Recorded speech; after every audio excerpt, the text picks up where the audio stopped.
या न्यूज बुलेटिनचे सहप्रायोजक आहेत गोकुळ. चांगल्या बियाणांचा वापर करून वेगवेगळे प्रयोग केल्यास ऊस उत्पादनात वाढ होऊ शकते. जमिनीचं क्षेत्र वाढत नसल्यानं आहे त्या क्षेत्रातून जादा उत्पन्न काढणं गरजेचं असून शेतकऱ्यांनी नवीन AI तंत्रज्ञानाचा वापर करून ऊस उत्पादन वाढवावं असं आवाहन कारखान्याचे अध्यक्ष आमदार सतीश पाटील यांनी केलं.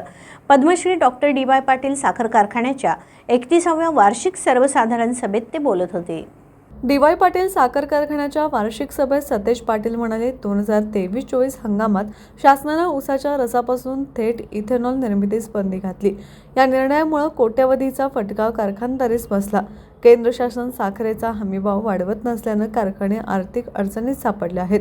ऊस विकासाच्या माध्यमातून शेतकरी सभासदांनी उपलब्ध क्षेत्रामध्ये कमी खर्चात जादा उत्पन्न घ्यावे.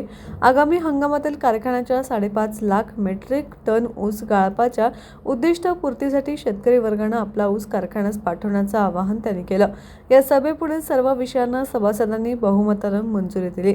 तालुक्यात अतिवृष्टीनं ऊसाचं मोठं नुकसान झाल्यानं शेतकऱ्यांच्या चालू पीक कर्जाच्या समान 9 हप्त्यांमध्ये परतफेडीत जिल्हा मध्यवर्ती सहकारी बँकेनं मान्यता द्यावी. शासनानं झालेला पंचनामे करून नुकसान भरपाई द्यावी असं 2 ठराव आयत्या वेळेच्या विषयात मांडून सभासदांनी त्यास मंजुरी दिली.